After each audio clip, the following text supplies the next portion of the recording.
शशिकांत शिंदे साहेबांनी गेल्या 3 दिवसांमध्ये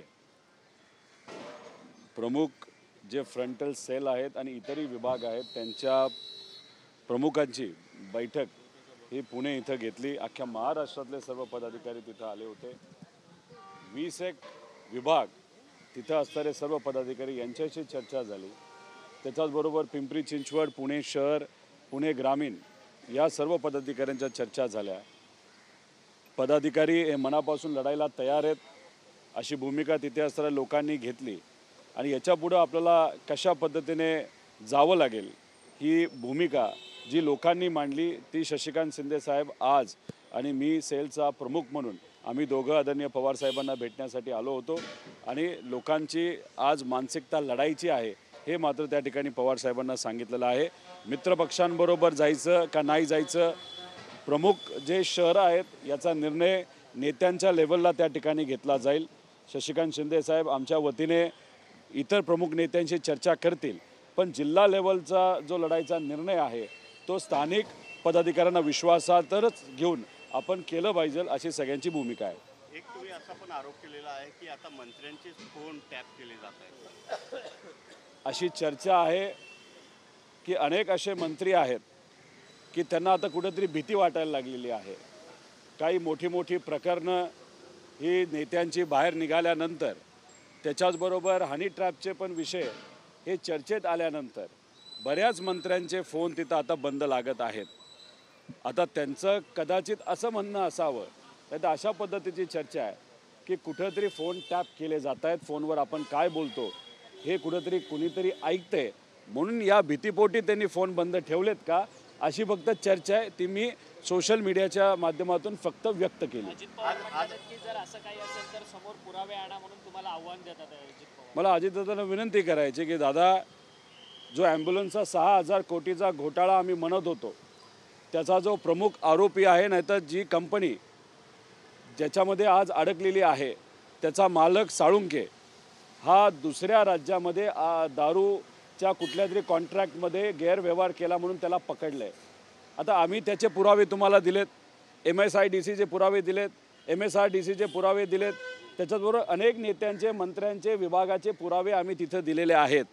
आता हे जे काही स्टेटमेंट तिथे दिलं त्याचा पुरावा मागण्यापेक्षा माझी एकच त्यांना विनंती करायची की जे पुरावे मी दिलेत त्याच्यावर जर तुम्ही कारवाई करत असताल आणि धडाडीचे नेते आणि एक मंत्री म्हणून तुमची जी ओळख होती, आम्ही दिलेल्या पुराव्या तुम्ही तिथं काम करावं आणि ते काम जर केलं आणि खऱ्या अर्थाने त्या मंत्र्यांना नाही तर त्या विभागातल्या लोकांना तुम्ही जर तिथं ज्या चुका झाल्यात त्याच्यासाठी तुम्ही त्यांना पकडलं तर आम्ही तुम्हाला नक्कीच मानू असं या ठिकाणी सांगतो। बावनकुळे म्हणतात की तुम्ही जो फोन टॅपचा आरोप करताय तो फक्त माध्यमांमध्ये राहण्याकरता तुम्ही हे सगळे आरोप करतायत असं बावनकुळे म्हणतात। बावनकुळे साहेबांना मला एकच सांगायचं आहे की जी काय लोकात चर्चा आहे ती आम्ही बोलून दाखवली। मीडियाचे सर्व लोक असतील, पत्रकार असतील, इतरही नेत्यांनी तो प्रयोग त्या ठिकाणी करून बघावा। फोन लागतोय का नाही लागत, का बंद लागतोय, पूर्वी लागत होता आता का लागत नाही, तो प्रयोग केल्यानंतर त्या ठिकाणी आपल्या सर्वांना कळेल। बावनकुळे साहेबांनी माझ्यावर टिप्पणी केली आहे, मी त्यांना विनंती करतो की बावनकुळे साहेब तुम्ही पहिल्यांदा तुम्हाला आव्हान करायचं आहे, तुमच्या विभागाने एका फार मोठ्या कंपनीला, ज्या कंपनीला भाजपला तिथं इलेक्शन बॉन्डच्या माध्यमातून खूप मोठा पैसा दिला, त्या कंपनीला तुम्ही 90 कोटीची पेनल्टी का माफ केली? गरिबाला तुम्ही काहीच माफ करत नाही, पण या कंपनीला 90 कोटीची पेनल्टी ही तुम्ही जी माफ केली आणि ती 17 लाखावर आणली, ती 90 कोटीची पेनल्टी का माफ केली हे लोकांना त्या ठिकाणी तुम्ही पहिलं सांगावं। आज माणिकराव कोकाटे शनी मंदिरात गेलेले आहेत। आज नंदुरबारच्या सुप्रसिद्ध शनी मंदिरात जाऊन त्यांनी आज पहिल्या श्रावणातल्या शनिवारी शनिदेवाचं दर्शन घेतलंय। त्यांचा राजीनामा होणार होता कुठेतरी राष्ट्र टाळण्यासाठी। तुम्ही चुका करा आणि मी तुमच्या पाठीशी आहे असं कधीही शनी देवता त्या ठिकाणी म्हणत नाहीत। आता तुम्ही जर बघितलं तर त्यांच्या विभागामध्ये जी पीडा लागलेली आहे, एक तर कृषी विभागाला पीडा लागली आहे, त्याच्याचबरोबर सामाजिक न्याय विभाग जो आहे शिरसाट साहेबांचा त्यालासुद्धा पीडा लागली, भ्रष्टाचार तिथं चालू आहे। मी उलट शनिदेवताला त्या ठिकाणी प्रार्थना करतो की सामान्य लोकांना या दोन्ही विभागाच्या माध्यमातून आणि इतरही विभागाच्या माध्यमातून जो त्रास होतोय, जी पीडा लागली, ती पीडा या गरिबाची जाओ, या विभागाची जाओ, अशी मी शनी देवताला त्या ठिकाणी प्रार्थना करतो. त्यामुळे किती तुम्ही मंदिरात गेला, कुठेही तुम्ही प्रार्थना केली, तरी एक त्या दोन्ही नेत्यांना सांगतो की कुठलीही देवता हे कोणाचं ऐकतात तर सामान्य लोकांचं ऐकतात. आणि आज सामान्य लोकांची इच्छा आहे की तुम्ही ती खुर्ची सोडावी आणि कुठल्या तरी सक्षम व्यक्तीकडे ते पद जावं, जेणेकरून आत्ता होणारा अन्याय हा कुठेतरी कमी होईल. अजित पवार आज पुण्याच्या भेटीवर आहे आणि पुण्याच्या भेटीवर असताना IT पार्क जे आहे त्याविषयी बोललेले आहेत की IT पार्क पुण्यातून निघून चालले अशी खंत त्यांनी व्यक्त केली रस्त्यांमुळे. अजितदादांना आणि सर्व नेत्यांना खूप पूर्वीपासून आम्ही हेच सांगतोय की हिंजेवाडी म्हणजे पुण्याचं जे आपले IT पार्क आहे ते देशातलं 1 नंबरचं IT पार्क होतं. सगळ्यात जास्त युवांना तिथं नोकरी दिली जात होती. पण आज जर आपण बघितलं 1 नंबरचा IT पार्क 6 नंबरवर गेलेला आहे. आणि दादा म्हणतात ते खरे, एक तर तिथं इन्फ्रास्ट्रक्चर नसल्यामुळे तिथं नवीन कंपन्या येत नाही, ट्रॅफिकचा मोठा प्रॉब्लेम तिथं झालेला आहे. अशा दादा जाऊन कुठंतरी लोकांचं म्हणणं नाही तर आम्ही ज्या भूमिका तिथं मांडलेल्या आहेत हे कदाचित दादांना पटत असाव्या, पण दादांना कितीही त्या पटल्या, शेवटी निर्णय हा मुख्यमंत्र्यांचा असतो. भाजप कुठंतरी दादांची कोंडी करतंय का, विकासाची कोंडी करतंय का, त्यांचे आमदार त्यांचे मंत्री ज्या ज्या भागातून प्रतिनिधित्व करतात त्या त्या भागाला मुद्दामून भाजपकडनं दुर्लक्ष केलं जातंय का. पण भाजपला मला एवढंच सांगायचं आहे की तुम्ही या नेत्यांच्या परिसरामध्ये नाही तर मतदारसंघाला नाही तर ज्या विभागामध्ये ते आहेत त्याला तुम्ही दुर्लक्ष करत असला नाही तर कुरगुड्या करत असला, त्यात मात्र नुकसान हे गरिबाचं त्या ठिकाणी होत आहे. त्यामुळे आता दादा त्या बाबतीत काय करतात, व्हिडिओ बघायला खूप भारी आहे की दादा आदेश देतात. हे सगळं असलं तरी या सरकारमध्ये कुठल्याही मंत्र्यांनी आदेश दिला, शेवटी मुख्यमंत्री काय करतात आणि काय भूमिका घेतात हे जास्त महत्त्वाचं आहे. हे आपण सर्वांनी अनेक वर्षांपासून बघितलेलं आहे. पण खरं आहे या महाराष्ट्रातून सगळे प्रोजेक्ट आणि खास करून IT सुद्धा हे दुसऱ्या राज्यामध्ये जात असताना आपण सर्वांनी बघितलेली आहे. अशी चर्चा आहे की पवार साहेब मुख्यमंत्र्यांना भेटायला जाणार आहेत. तुम्हाला एक आता पुन्हा एकदा नोटीस दिलेली आहे. या आधी तुम्ही हजर राहिलेल्यात नव्हतात, मात्र आता पुन्हा एकदा नाही, एक समजून घ्या, ऑगस्ट महिन्यामध्ये 21 का 23ला मला कोर्टामध्ये हजर होण्यासाठी सांगितलेलं आहे. त्यामुळे ऑगस्ट आता सुरू व्हायचं आहे अजून. तो झाल्यानंतर जेव्हा 21, 22, 23 तारीख येईल तेव्हा मी तिथं कोर्टामध्ये जाणार आहे. EDच्या कार्यालयामध्ये मला जेव्हा बोलवलं होतं तेव्हा मी तिथं 2दा गेलो.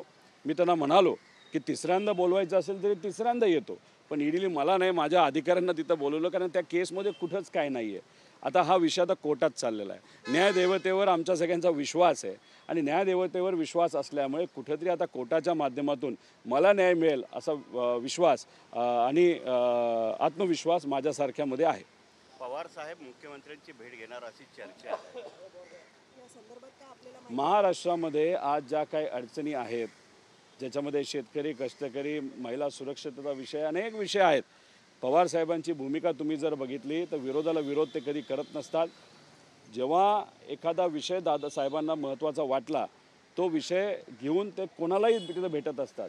ते मुख्यमंत्री साहेबांना भेटणार आहेत का नाही हे मला सांगता येणार नाही, पण उद्या जाऊन तर पवार साहेब तिथं मुख्यमंत्र्यांना भेटले तर या महाराष्ट्रातल्या सामान्य लोकांचाच कुठला तरी महत्त्वाचा विषय असेल. नाहीतर सरकार ज्या पद्धतीने आपल्या यंत्रणेचा वापर करून काही लोकांवर आणि खास करून विरोधी पक्षातल्या लोकांवर तिथं जी कारवाई करते तोही मुद्दा असू शकतो. त्यामुळे उद्या जाऊन साहेब जर भेटले तर भेटतील तर फक्त महाराष्ट्रासाठी भेटतील, बाकी दुसरा कुठला विषय त्याच्यामध्ये नसेल. माजी मंत्री तानाजी सावंत कुठे आहेत असा सगळ्यात मोठा प्रश्न निर्माण होतोय. तुम्ही जो 108 नंबरच्या ॲम्ब्युलन्सचा आरोप लावताय, अमित साळुंखेला अटक झाली आहे झारखंड दारू घोटाळ्यामध्ये. त्यावेळेस हा जो करारनामा झालेला होता या कंपनीला सुमित फॅसिलिटीजला द्यायचा, त्यावेळेस तानाजी सावंत हे राज्याचे आरोग्यमंत्री होते आणि त्याचसोबतच संजय राऊत या सगळ्या संदर्भात एक दावा करताना पाहायला मिळतात की श्रीकांत शिंदे फाउंडेशन बरोबर या अमित साळुंखेचे संबंध आहेत म्हणून.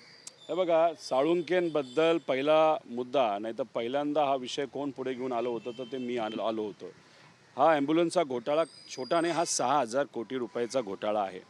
जेव्हा तानाजी सावंतांनी ही ऑर्डर काढली त्याच्यातून जी काही ॲम्ब्युलन्स समजा 15 लाखाची 30 लाखाला घेतली, जी 30 लाखाला थोडी मोठी ॲम्ब्युलन्स आहे तुम्ही 80 लाखाला घेतली, आणि जो काही करार त्या ठिकाणी सुमित कंपनीबरोबर केला होता, जे साळुंखे ज्याचे मालक आहेत त्याच्यामध्ये दर महिन्याला जी गाडी चालवायचा खर्च असतो तो डबल नाही तर ट्रिपल त्या ठिकाणी केला गेला होता आणि हा सगळा आकडा काढला तर 6,000 कोटी रुपयाचा तो आकडा आहे.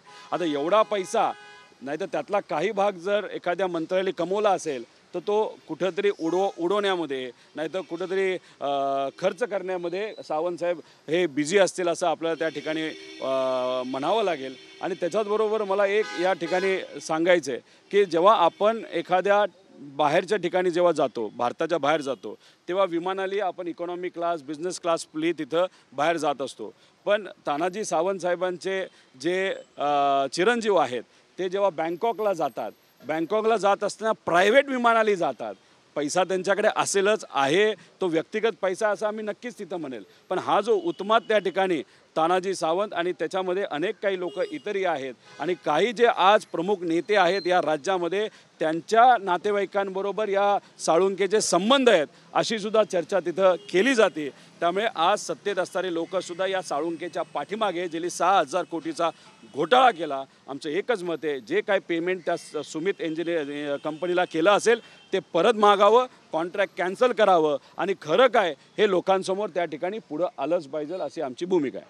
लाडकी बहीण योजनेमध्ये गैरव्यवहार झालेला आहे. मात्र यामध्ये तब्बल 14,298 पुरुषांनी म्हणजे लाडक्या भाऊंनी याचा फायदा घेतलेला आहे. लाभ घेतले जवळपास 21 कोटी रुपये जे आहेत सरकारचे 10 महिन्याचे या लाडक्या भाऊंनी घेतलेले आहेत.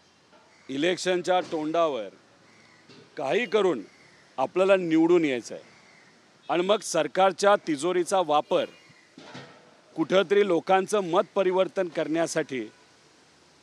करण्याचा प्रयत्न या लाडक्या बहिणीच्या मदतीने तिथं केला गेला. गरीब महिला आहेत, मदत ही दिली पाहिजे. पण अशा अडचणीच्या काळामध्ये जेव्हा मदत तिथं दिली जाते 1,500 रुपयेसुद्धा जास्त वाटतात.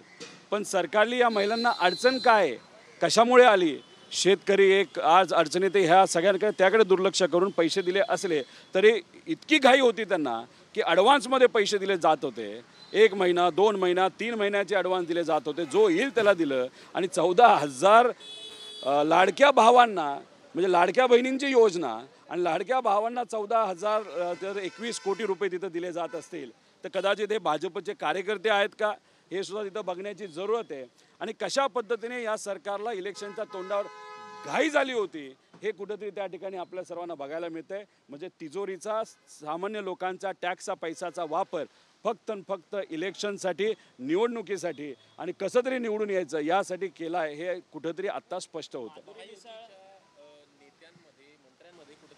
समन्वय नाही आहे का? कारण की ज्या पद्धतीने संजय शिरसाट हे माधुरी मिसाळ यांना राज्यमंत्र्यांना पत्र लिहितात आणि त्या उत्तरात माधुरी मिसाळ मात्र त्यांच्या पत्रात उल्लेख करतात की ज्या काही बैठका घ्यायच्यात त्या मी सीएमओ कार्यालयातून विचारून घेऊ म्हणून. एक तुम्ही समजून घ्या, कॅबिनेट मंत्री आणि राज्यमंत्री याच्यामध्ये सिनियरिटी वाईज कोण प्रमुख आहे तर कॅबिनेट मंत्री हे प्रमुख असतात आणि राज्यमंत्री हे सिनियरिटी वाईज सेकंड लेवलला तिथे येतात. ही प्रथा आहे आणि ही प्रथा तिथं मेंटेन केली गेली पाहिजे. पण या बाबतीत जर माधुरीताई मिसाळ जे भाजपच्या आमदार आहेत आणि आता राज्यमंत्री आहेत, या राज्यमंत्री असतानासुद्धा कॅबिनेट मंत्र्याच्या प्रमाणे जर निर्णय तिथं घेत असतील तर कुठंतरी हा एक संदेश आहे की शिरसाटांना लवकरच घरी बसवलं जाईल. आणि असा जर संदेश या बैठकीच्या माध्यमातून माधुरीताईंनी नाहीतर चाणक्य नीतीसाठी जे फेमस नेते आहेत म्हणजे देवेंद्र फडणवीस साहेबांनी या बैठकीतून आणि या लेटरमधून एक शिरसाटांना जे बॅग घेऊन बसले होते तो व्हिडिओ आपण सर्वांनी बघितला, तो कसा आला तो आपल्याला बघावा लागेल. तर त्यांना आता घरी पाठवलं जाईल हा जर संदेश देण्याचा प्रयत्न केला असेल तर या विषयाचा या बैठकीचं आम्ही सर्वजण स्वागत करतो. दादा, तुम्ही काही लोकांची भेट घेतलेली होती. साताऱ्यामधल्या वाई तालुक्यामध्ये एक खडी क्रशरचा प्लांट होता. तो प्लांट तिथलच्या सत्ताधारी आमदारांचा आहे असं देखील म्हटलं जातं. ते सगळे त्रस्त नागरिक जे आहेत या खडी क्रशर प्लांटच्या विरोधात आंदोलन करायला तयार आहेत आणि ते साताऱ्याहून मुंबईच्या दिशेने निघालेले आहेत. तुम्ही भेट दिली, काय तो जो खडी क्रशर आहे तो कोणाचा आहे हे मला माहीत नाही. पण जेव्हा तुमच्या माध्यमातून म्हणजे मीडियाच्या मदतीने आम्हाला हे कळालं की वाई या तालुक्यातल्या 3 गावचे लोक आणि खास करून महिला आपल्या जनावरांना घेऊन आपल्या परिवारांना घेऊन लहान मुलांना आजीला आजोबाला घेऊन मुंबईच्या दिशेने त्या ठिकाणी चालत आहेत. 250 किलोमीटर चालणार आहेत. ही जशी बातमी आम्हाला कळाली तर तिथं आमचे ते डॉक्टर सावंत होते, त्यांनी आम्हाला ते सांगितलं. मग आम्ही लगेचच त्या सर्व लोकांना भेटलो आणि भेटल्यानंतर त्या लोकांचं मत आहे की आमचं जे काय जीवन आहे ते कशावर चालतं, तर तिथं असे शेती आणि जनावरांच्या म्हणजे दुधावर आणि जनावरं जे आम्ही पाळतो त्याच्यावर. पण तिथं इल्लिगली NOC घेऊन एक खडी क्रशर तिथं आता उभा केला गेला आहे आणि पोलीस प्रशासन वॉचमॅन असल्यासारखं त्या गेटवर, त्या खडी क्रशरच्या गेटवर रोज तिथं उभे असतात आणि आमच्यावर तिथं अन्याय केला जातो. तर ते खोटी NOC घेऊन हा जो खडी क्रशर तिथं उभा केलेला आहे तो कायमस्वरूपी बंद झाला पाहिजे अशी त्यांची मागणी आम्ही पाठिंबा दिलेला आहे. आमची जशी बैठक झाली तसं कलेक्टर साहेबांनी तात्पुरती स्थगिती त्या खडी क्रशरवर दिली असं आम्हाला कळतंय. पण आमचं मत आहे की तात्पुरती आम्हाला स्थगिती नको, आम्हाला परमनंट स्थगिती तिथं असावी पाहिजे. आणि ज्या कागदाला कागद जोडल्यानंतर कळते की काही अधिकाऱ्यांनी त्याच्यामध्ये काम चुकारपणा नाही तर काही इल्लिगल गोष्टी केलेल्या त्या लोकांवर सुद्धा कारवाई होणं तितकंच महत्त्वाचं आहे. पण काही झालं तरी तिथं असणाऱ्या लोकांवर दबाव हा कुणीही आणला गेला नाही पाहिजे. दुर्दैव असं काही पोलीस प्रशासनातली तिथं असणारे लोक हे महिलांना सुद्धा हात लावतात असे काही तिथं व्हिडिओ आहेत आणि ते पुरुष असताना सुद्धा. त्यामुळे हे जे काय चाललंय ते चुकीचं आहे. सत्तेचा वापर अशा पद्धतीने तुम्ही गरिबांचा आवाज दाबण्यासाठी जर करत असाल हे आम्ही कधीही खपवून घेणार नाही. कोकाटे यांचा राजीनामा हा मंगळवारी होऊ शकतो अशा प्रकारची शक्यता आहे. अजितदादा देखील त्या संदर्भात मंगळवारी निर्णय घेतील असं ते म्हणतात. हे बघा, आमच्या सगळ्यांचं मत आहे कोकाटेंचा तर राजीनामा घेतलाच गेला पाहिजे. कारण ज्या पद्धतीने गेल्या काही महिन्यांमध्ये त्यांनी खालच्या लेवलला जाऊन वक्तव्य केलेली आहेत, त्याच्याचबरोबर जबाबदारीचं पद असताना अधिवेशनामध्ये काय त्यांनी केलं आहे हे तिथं आपण सर्वांनी बघितलेलं आहे. अशात त्यांना तर राजीनामा द्यावाच लागेल. पण त्याच्याचबरोबर मग शिरसाटांचा राजीनामासुद्धा त्या ठिकाणी घेतला गेला पाहिजे. आणि मला असं बोलायचं आहे की भाजपचे काही लोक शांततेत बसून कुठेतरी मजा बघतात असं मला वाटतं. आणि तिथं कुठेतरी मला एवढंच सांगायचं की भाजपचे सुद्धा अनेक नेते आहेत की ज्यांनी मेलेल्या माणसांचं नावं पुढं करून तिथं कोविड काळामध्ये पैसा खाल्ला आहे, जमिनी हडपलेल्या आहेत, काही वादग्रस्त, काही समाजामध्ये वाद निर्माण करणारे वादग्रस्त स्टेटमेंट काही भाजपच्या नेत्यांनी सुद्धा त्या ठिकाणी केलेले आहेत. त्यामुळे आपला तो बाळू आणि दुसऱ्याचं कार्ट हे जे काय भाजप भूमिका आता त्या ठिकाणी घेत आहे हे चुकीची भूमिका आहे. आमच्याकडे सुद्धा कागदपत्र आहेत, आम्ही भ्रष्टाचार तिथं काढलेला आहे. त्यामुळे काढत असाल तर सगळेच भ्रष्टाचारी नेते तुम्ही बाजूला करा. आणि भाजपमध्ये सुद्धा काही होतकरू चांगले आमदार आहेत, अनेक वर्ष आमदार आहेत, त्यांना जर तुम्ही मंत्रिपदाची जबाबदारी दिली तर कदाचित ते चांगल्या पद्धतीने मंत्रिपद सांभाळू शकतील असं आम्हा सगळ्यांना वाटतं. काल तर अजित पवारांनी धनंजय मुंडेंना क्लीन चिट देत पुढचे कॅबिनेटचे संकेत दिले. हे बघा, एक तुम्ही समजून घ्या की दादांना प्रश्न कदाचित असा विचारला गेला होता, हायकोर्टामध्ये भ्रष्टाचाराचा कुठला तरी केस तिथं चालू होते. पण त्याच्यामध्ये सुद्धा आपण जर खोलात गेलो, काही सामाजिक कार्यकर्ते आहेत, दमानियात आहेत, त्यांनी सुद्धा त्याच्यामध्ये काही खुलासा केलेला आहे. पण मुंडेंचा राजीनामा हा काही या केसमुळे घेतला गेला नव्हता. संतोष देशमुखांचं जे प्रकरण होतं, जे बीडच्या लोकांनी हातामध्ये घेतलं, तिथं जो काही वाद निर्माण झाला होता, जो काही न्याय त्या ठिकाणी मागण्याचा प्रयत्न तिथं असलेल्या सामान्य लोकांनी व परिवाराला घेतला होता, त्याला जो लोकांचा सपोर्ट मिळाला त्याच्यामुळे. आणि त्याच्याचबरोबर महादेव मुंडे यांचा जो मर्डर झाला होता, ईश्वरी मुंडे जे अनेक वर्ष त्या कुटुंबाला न्याय मिळावा यासाठी प्रयत्न करत, या दोन विषयामुळे धनंजय मुंडेंचा राजीनामा घेतला होता. त्यामुळे अजूनपर्यंत त्या बाबतीत कुठेही निकाल लागला नाही. आणि सत्तेत जर एखाद्या व्यक्तीला तुम्ही टाकत असताल परत आणि त्या सत्तेतल्या व्यक्तीचं आणि वाल्मिकराचं एकदम जवळचं नातं असेल तर मला असं वाटतं की तो संदेश हा चांगला नसणार. हे आम्हाला कळतं, हे महाराष्ट्राला कळतं. त्यामुळे हे अजितदादांना सुद्धा कळलं असावं अशी आमची अपेक्षा आहे. हिंदी में ये सवाल है कि जिस तरीके से आपको ईडी की नोटिस दी गई है, क्या सच है उसमें, क्या फिलहाल देखो, ईडी के बारे में चार्जशीट अभी फाइल हुआ है.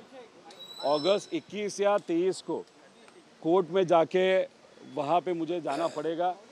तो अगस्त अभी तो शुरू नहीं हुआ, इसलिए अभी चार्जशीट नॉर्मल टर्म के हिसाब से कोर्ट में जिस तरीके से लड़ा जाता है, ईडी के यहाँ पे जब भी उन्होंने बुलाया तब मैं वहाँ पे गया था. मैंने चोरी नहीं की तो मैं डरूंगा क्यों.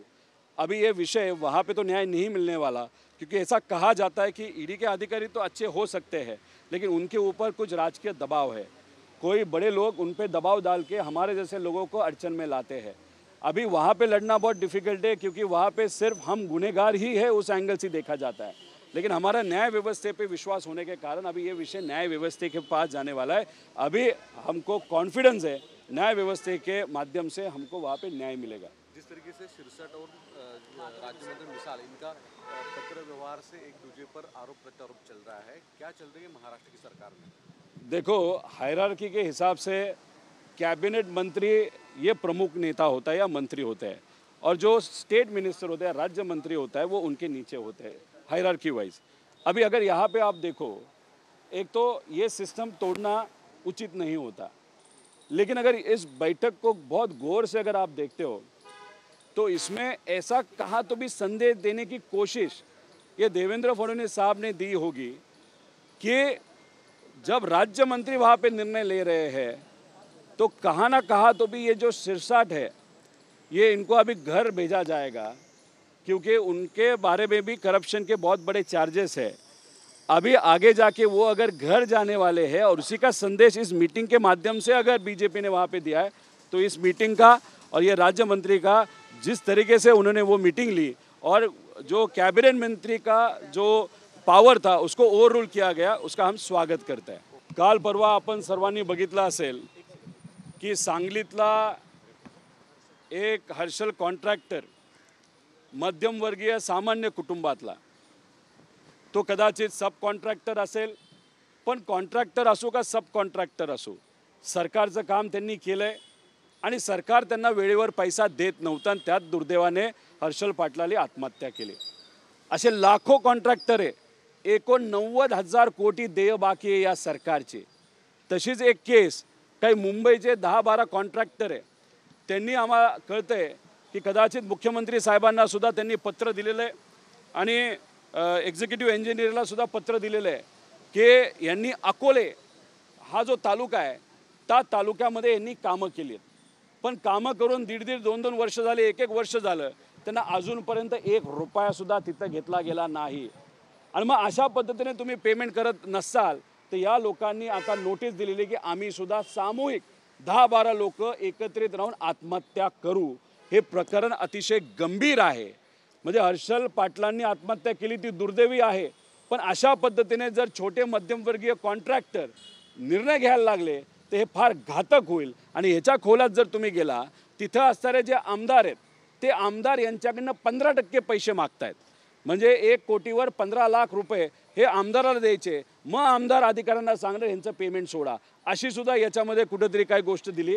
सोशल मीडियावर हा विषय आम्ही सर्व टाकू, पण मी तिथं जे कॉन्ट्रॅक्टर आहेत ज्यांनी ही भूमिका घेतली आहे त्यांना विनंती करतो की सुसाईड नाही तर आत्महत्या हा काही मार्ग नाही, तुम्ही अजिबात त्या बाबतीत तुम्ही विचार करू नका। पण तुमच्या वतीने आणि या महाराष्ट्रातले मध्यमवर्गीय जे सर्व कॉन्ट्रॅक्टर आहे यांच्या वतीने आम्ही या सरकारकडे दाद मागू, तुमच्यासाठी आम्ही सर्वजण लढू। कारण का तुम्हाला पैसा आला तर तुमच्याकडे जे मजूर काम करत होते, तुमच्याकडे ज्या लोकांनी काम केले त्यांचा पगार तुम्ही त्या ठिकाणी करू शकता। या दृष्टिकोनातून मोठ्या मोठ्या कॉन्ट्रॅक्टरकडनं हजारो कोटी मलिदा हे सरकारमधले नेते तिथं काढतात, मरतोय मात्र आपला मराठी मध्यमवर्गीय कॉन्ट्रॅक्टर। त्यांच्या बाजूने आम्ही सर्वजण भक्कमपणे उभं राहणार आहोत। देवेंद्र फडणवीस बरीच काम आहेत, रस्त्याचं काम आहे, म्हणजे बरीच मोठी फाईल आहे। इतरही काही सरकारी बांधकाम विभागाकडे त्यांनी रस्ते बिल्डिंग अशी काही कामं केलेली आहेत, हेच मी सोशल मीडियावर टाकतो। त्यांच्या वकील GB पवार त्यांनी सुद्धा एक नोटीस तिथं दिलेली आहे। मुंबई कॉन्ट्रॅक्टर असोसिएशन यांनी सुद्धा पत्र दिलेलं आहे। हे सगळं मी आपल्यापर्यंत त्या ठिकाणी पाठवेल आणि मग अशा पद्धतीने तिथं जर कॉन्ट्रॅक्टर म्हणत असेल आम्ही सामूहिक आत्महत्या करू, ही गोष्ट योग्य नाही। तालुक्यातले अजित पवारांचे आमदार आहेत, तिकडे सध्या किरण लहामटे हे आमदार आहेत। किरण लहामटेंवरतीच हा आरोप आहे का त्यांनी पैसे मागितले? हा आरोप मी केलेला नाही, हा आरोप या कॉन्ट्रॅक्टरने तिथं केलेला आहे। या कॉन्ट्रॅक्टर बरोबर जेव्हा तुम्ही बसाल, त्यांच्या सगळ्या नोटिसेस जेव्हा तुम्ही बघाल तेव्हा तुम्हाला नक्कीच तिथं कळेल की काहीतरी मोठं गडबड ह्याच्यामध्ये आहे। 15% तुम्ही कामात मागत असाल तर आता कॉन्ट्रॅक्टरचा थोडाफार नफा त्याच्यामध्ये असेल, तुम्हाला 15% द्यायचे, मग 30% असेच गेले आणि मग काम किती रुपयामध्ये करायचं? मग सरकारने खर्च जो केला आहे तो किती दिवस टिकणार? म्हणजे रस्ता आज करायचा आणि 6 महिन्यात तो जर वाहून जाणार असेल तर मग हे उत्मात, पैशाची उत्मात कुठेतरी या राज्यात चालू आहे असं आपल्याला म्हणावं लागेल।